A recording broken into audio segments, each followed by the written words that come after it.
Buenos dias, y'all. RGT85 here. Hope everyone is having a great Friday or whenever you're watching this video. But of course, we got some video game news to talk about. 4 different stories going on that I definitely want to cover. First time on the channel, hit that subscribe button. We're almost at 420,000 subscribers. It's a funny number. And without any further ado, let's talk about what's going on in the world of video games. And there's a new app for the Nintendo Switch, and I mean, I don't really care about it. And that is, of course, Crunchyroll. Now, Crunchyroll is kind of your one-stop for, anime and manga and stuff like that. As far as my background with anime, I mean, I watched Initial D. I watched like 15 episodes of that. It was kind of cool. And then I watched like 3 episodes of Dragon Ball Z, and I was like, what the hell is this? I don't understand what's going on. But yes, Crunchyroll is now on the Nintendo Switch, which I think is very interesting. It was obviously just a stealth drop. There wasn't any sort of hype built up around it. It just came out yesterday on your system, and now you have a bunch of anime that you can watch on your Switch. The Shenmue animation is actually on here. That's kind of cool because I haven't seen that yet, but I'm still not going to sign up for it. I don't know. Maybe you get like a free trial or something. Obviously, there's a subscription-based service to get things like the different shows and all that sort of jazz. But, this is all the stuff you get. Attack on Titan, One Piece, Naruto. I don't know. I used to have a friend who talked about Naruto all the time, and I thought it was weird. Bleach, all this sort of stuff. Like, I know the titles. I don't know anything about it though. But if you're a fan of anime and you like your rolls to be a bit crunchy, you're not a fan of those Hawaiian's King rolls like I am, now you can get this app on your Nintendo Switch and check it out. Watch some videos on it. Pretty cool. Next up, a very anticipated game for the Switch is, of course, Metroid Prime 4.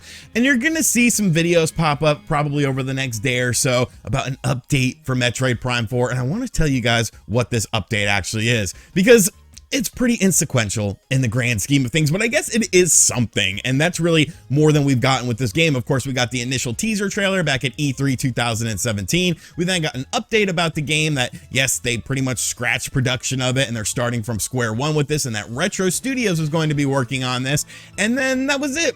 Pretty much radio silence about this game. We've seen things like job listings, which really don't matter. But yesterday, Retro Studios did something impressive. It's actually the first thing we've actually seen sort of about Metroid Prime 4 beyond that teaser trailer. And this is what it is. Here it is, folks. Look at that. A new banner. New Metroid banner. But you know what? I guess it is something. Like, obviously, probably just the social media manager of Retro Studios was like, hey, we should probably update our banner or something, gives people something to look forward to. But I think it says a little bit of something. We have Samus here in like a weird hallway, and there's like lights going on, and kind of foreboding, like very barren, and obviously I'm just grasping at straws here, but they did add some new artwork to their banner, and it's obviously for Metroid Prime 4 because that's the game they're working on. So I think that's pretty cool. Hey, they follow me. I didn't even know that. What's up, Retro Studios? Have you enjoyed all my talks about Metroid Prime 4? Now that I know that you follow me, that means you probably watch my videos. And if you watch my videos, give us some information on this game. Come on, the streets are dying for this. We need to see something. Give me a glimpse. Give me a screenshot. Give me some concept art or something. But yes, there's a little update about Metroid Prime 4 coming to us from Retro Studios. Maybe we will see something about this in 2022. I'm not holding my breath. I think there's definitely a better chance of there being like that Metroid Prime 1 remaster that everyone's talking about. But it is giving us some hope, that maybe, just maybe, something Metroid related will end up being discussed in 2022.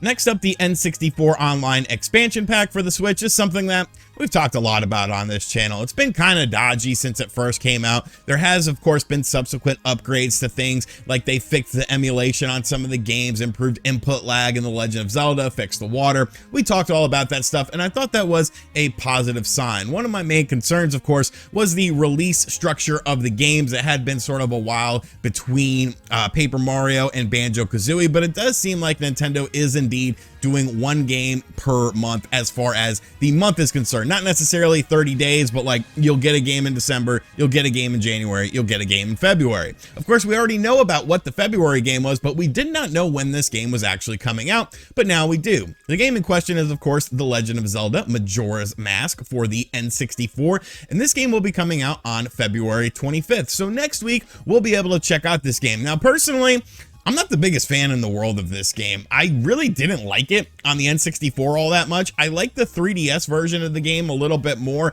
but it's still definitely lower on my tiers of Zelda games just because of the gameplay loop, you know, the whole time mechanic, and you're having to do things with a time limit in it. I don't play Zelda games for a time limit. I play them to sort of explore. Now, I really do like the story of Majora's Mask. I think it's really dark, and yes, the whole time mechanic does sort of play into the story of the game, so I understand why a lot of people like it. Now, of course, this game will be the game that is releasing in the month of February. We still don't know what the next unannounced title is, though. What game will be coming out in March? Nintendo has not said that yet. More than likely, we'll hear about that next week. I would assume like a day or two before Majora's Mask hits the Switch. We'll probably learn about what the game is going to be for the month of March, but I'm interested in seeing how Majora's Mask performs on the Nintendo Switch, because like I said, there has been some issues with emulation on the N64 on the Switch thus far, like the aforementioned Legend of Zelda stuff. They did go in and fix it, but obviously, you know, it's using that same engine that Ocarina of Time used, so it's going to be interesting to see what happens with this, how this game will perform on day one,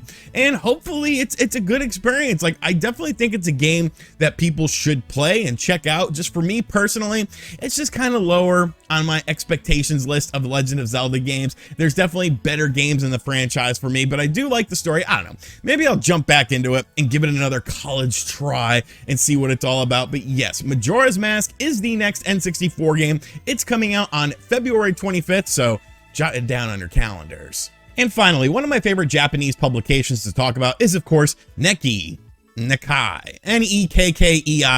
I don't know how to say it. I'm an ignorant person. I'm going to say Nekkei because it sounds like Nakey, and it makes me laugh and kind of giggle a little bit. So we're calling it Nekkei in this video. If you don't like it, I'm sorry. But Nekkei, of course, gets a lot of exclusive interviews with people from Nintendo, including President Furukawa. I don't really know how they do it. I guess they're a big publication in Japan, and obviously, you know, Japanese media is a little bit different than the media is in the United States. It seems like there's less barriers to go through, especially with like business orientated websites and publications, in order to get the hard-hitting answers. So basically, a recent interview was conducted with Nekkei and Mr. Furukawa about the Nintendo Switch and about the successor to the Nintendo Switch, because that's obviously something that a lot of people are interested in. Obviously, we've had the Switch for, you know, 5 years now. It's going on 6 years this year. It's definitely showing signs of wear and tear in terms of the hardware of the system. People want an improved system or just a successor to the system whatsoever.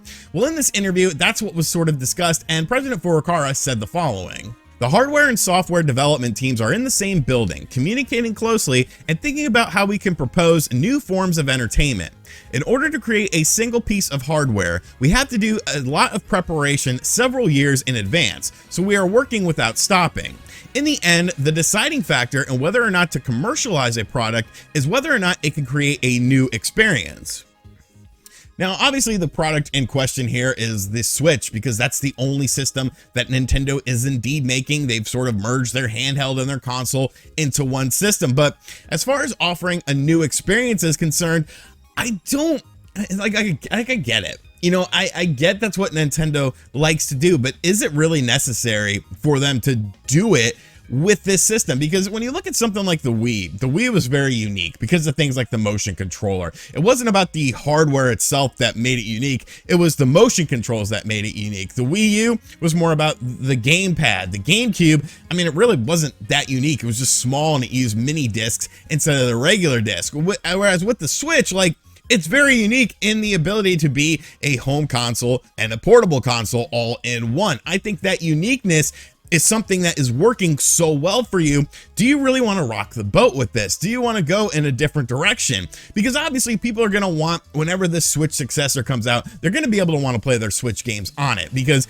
you couldn't do that with something like the Wii U to the Switch. And obviously the Wii U was a failure, but there's still some Wii U games Xenoblade Chronicles X that I would love to play on my Nintendo Switch, but of course I can't. So I feel like backwards compatibility is something that is important, especially with Nintendo systems, especially considering the fact that they don't really like to re-release stuff, especially when it comes to downloadable content, you know, timed exclusives or virtual console stuff like we're seeing with the Wii U and the 3DS eShops being shut down now. So what do I think about this?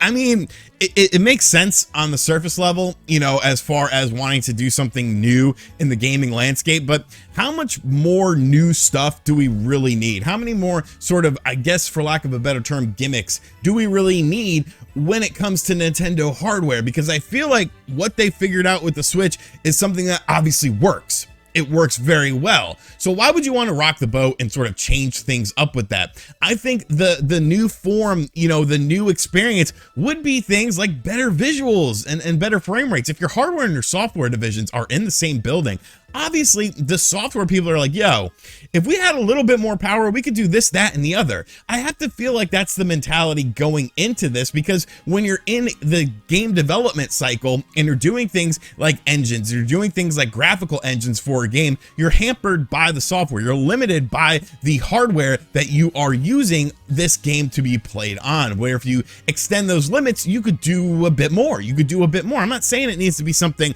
dramatically different. I'm not saying it needs to be something, a huge generational leap or anything like that, but I don't know that a new experience is what people want. And I don't know that a new experience would be the smart thing to do here. I think the new experience was the Switch model. And if you want to build upon that and expand upon that in some ways, like you're starting to do with things like Ring Fit Adventure, Mario Kart Live Tour, I think that's a good idea. But to just sort of go back to the drawing board and come up with something brand new, I think that's silly. And if you want to do something like that, at least revise the Switch hardware as it stands now to be more powerful, to play the same games that we have now, but play them better. And of course, work better with newer games that are coming out. Now, we did, of course, talk yesterday about the Fidelity FX coming to us from AMD that's being utilized in Nintendo Switch Sports. So maybe this system does have a lot of life left in it. I just think if you could give people, you know, that just the option to upscale to 4K, the option to have, you know, up to 60 frames per second and more titles because you did something a little bit different. You did things like this Fidelity FX in the game. You don't necessarily need a whole new piece of hardware, but if you had a new piece of hardware that sort of, you know, focused in on that and utilized and harnessed that additional power, then you really got something special here. Then you've got something that, you know, it's got that wow factor again. It's got that freshness factor. Going back and playing old games with things like resolution updates and, you know, frame rate updates, people love doing that. Hell, I would love to do that. So it's something worth discussing. It's something worth talking about. I don't think President Furukawa is wrong in this, but I think it really boils down to what this new experience will necessarily be, because you don't have to rock the boat too much. You could take what you have as a base and then expand upon that and then still create a new experience. Playing games on your OLED Switch versus your regular Switch, there's a significant difference. Those games look a lot better on the OLED. I feel like that is a new experience. I could ramble about this for hours and hours though, so I'm gonna wrap it up, but I wanna know what you think about this. Do you want Nintendo to do something completely different with a full-on Switch successor, or do you want them to stick to what they've gotten right now and just sort of expand upon it, build upon it, and just make it a bit better? Alrighty, so that is going to do it for today's video. I hope you guys enjoyed it. Be sure to give me your feedback in the comments section down below. And as always, guys, thank you for checking out this video. If you are new to the channel, be sure to hit that subscribe button, like and share, comment, all that nonsense that YouTube makes us talk about. And as always, I'll catch you guys on the next one. Later.